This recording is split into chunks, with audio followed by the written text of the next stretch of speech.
नमस्कार दोस्तों, आपका स्वागत है आपके अपने चैनल गुलशन लाइब्रेरी में।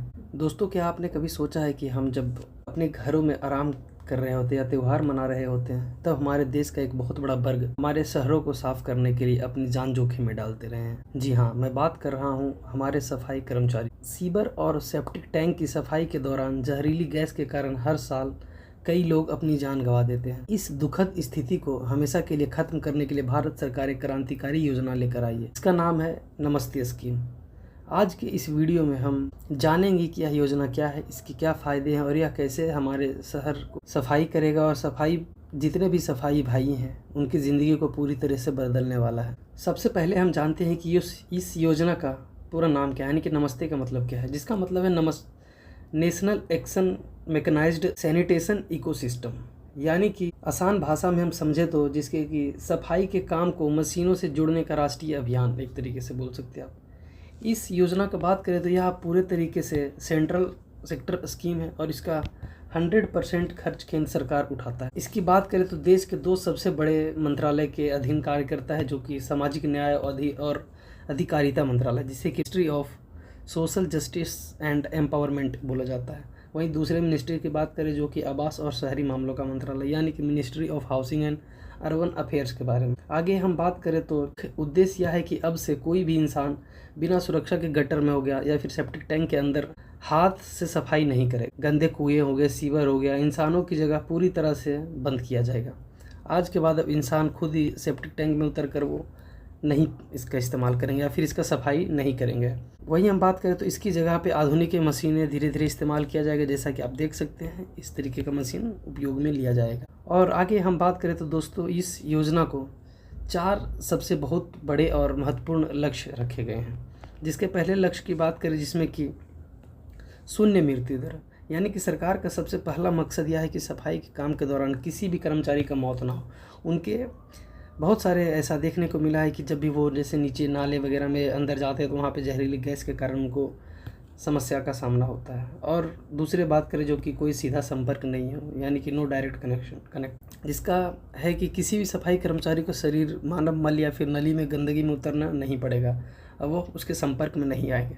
वहीं हम आगे तीसरे की बात करें तो यह जो कि 100% मशीनीकरण होगा, जिसमें कि सीवर की सफाई के लिए देश भर में रोबोट्स जैसे कि बैंडिकोट और आधुनिक मशीनों का इस्तेमाल किया जाएगा। वहीं हम आगे बात करें तो स्वयं सहायता समूह और बिजनेस की बात करते हैं, जिसमें कि सफाई कर्मचारी को सिर्फ मजदूरी नहीं बल्कि बिजनेस ओनर यानी कि उद्यमी भी बनाया जाएगा, ताकि वो अपने मशीनें खुद खरीद सकें और किसी एरिया को टेंडर वगैरह लेकर वो चीज़ों को सफाई कर सकते हैं। अब बात करते हैं कि इस योजना के तहत हमारे सफाई भाइयों और बहनों को सीधे तौर पर क्या क्या फ़ायदा मिलने वाला है, यानी कि क्या क्या लाभ उन्हें होने वाला है। जिसमें हम बात करें जो कि सबसे पहले कि सीवर वर्कर्स को, कूड़ा उठाने वाले भाइयों को का सर्वे करके उन्हें सरकारी रिकॉर्ड में शामिल किया जा रहा है। और यह लगभग अभी तक के डेटा के अनुसार 90,000 सीवर वर्कर्स को इसमें जोड़ा जा चुका है।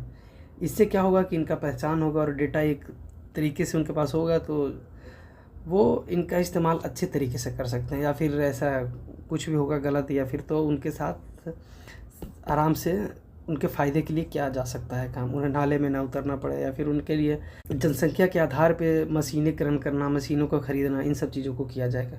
वहीं हम आगे बात करते हैं जिसमें कि फ्री हेल्थ इंश्योरेंस के बारे में, जिसमें कि इन सभी कर्मचारियों को आयुष्मान भारत योजना के तहत 5 लाख तक का मुफ्त इलाज दिया जाएगा। आगे हम बात करते हैं इसमें कि इन्हें PPP किट दिया जाएगा, जिसे कि मुफ्त सुरक्षा किट कहा जाता है। काम के दौरान सुरक्षा के लिए उन्हें विशेष सूट दिया जाएगा, मास्क दिया जाएगा, दस्ताने दिए जाएंगे, हेलमेट दिए जाएंगे। ये सभी चीज़ों से उन्हें एक तरीके से प्रोटेक्ट किया जाएगा, ताकि उनके ऊपर जहरीली गैसों का प्रभाव ज़्यादा ना हो सके और वो अपने कार्यों को आराम से कर सकते हैं। वहीं हम आगे बात करें तो जैसे कि हमने ऊपर बात किया था कि बड़े बड़े मशीनों को ख़रीदने के लिए अगर कोई सफाई कर्मचारी मशीन या फिर गाड़ी खरीदना चाहता है तो सरकार उस पर 50% तक का भारी सब्सिडी देगी, यानी कि मुफ्त में। जैसे अगर कोई 100 रुपये का चीज़ है तो 50 रुपये उसे सरकार देगी और बाकी रकम बहुत ही सस्ते लोन पर देती है। जैसे कि अगर ये भी 50 रुपये नहीं आपके पास मिल रहा है तो उसको भी सस्ते दामों पर देगी, जिससे के लिए स्वच्छता उद्यमी योजना भी चलाई जा रही है इन सब चीज़ों को आगे बढ़ावा करने के लिए। दोस्तों, एक बहुत ही बेहतरीन अपडेट यह है कि सरकार अब इस योजना को सिर्फ शहरों तक सीमित नहीं रखा है, बल्कि धीरे धीरे नमस्ते योजना भारत के ग्रामीण इलाकों में भी धीरे धीरे बढ़ाया जा रहा है। वहीं हम बात करें तो सरकार इसके लिए करीब 498 करोड़ रुपये से ज़्यादा का बजट तैयार किया है। इसके अलावा इसमें सिर्फ सीवर साफ़ करने वाले ही नहीं बल्कि सड़कों हो गए और नालियाँ की सफाई करना, इन सब चीज़ों को भी ध्यान रखा जाएगा। साथ में कचरा बीनने वाले जो भी छोटे मोटे भाई बहन हैं उनको भी ध्यान में रख कर किया जा रहा है। साथ में अगर हम बात करें जिसमें कि सीवेज ट्रीटमेंट प्लांट भी लगाया जाएगा, जिसमें कि उसमें काम कर रहे लोगों को शामिल किया जाएगा। और वहीं हम आगे बात करें तो जितने भी लोगों को इसमें समस्याओं का सामना करना पड़ता है, जैसे कि आपने भी अभी भी गली मोहल्ले बहुत बड़े बड़े शहर में ऐसे देखने को मिलता है जो कि अगर ये इतना बड़ा नाला है तो यहाँ से खुद ही इंसान ही इसके अंदर जाकर साफ़ सफाई कर रहा है। तो इस चीज़ों को बदलने के लिए ही ये प्लान लाया गया है। तो देखते हैं आगे चलकर क्या बदलाव होगा। यह नमस्ते योजना सिर्फ एक सरकारी कागज़ नहीं बल्कि हमारे उन भाई बहनों को जो समाज में सम्मान और सुरक्षा की कोशिश कर रहे हैं, जो देश के स्वच्छ सुंदर बनाते हैं। एक जागरूक नागरिक होने के नाते अगर आपके पास भी ऐसी कोई सफाई कर्मचारी भाई बहन है तो उसके इससे योजना के बारे में ज़रूर बताएं।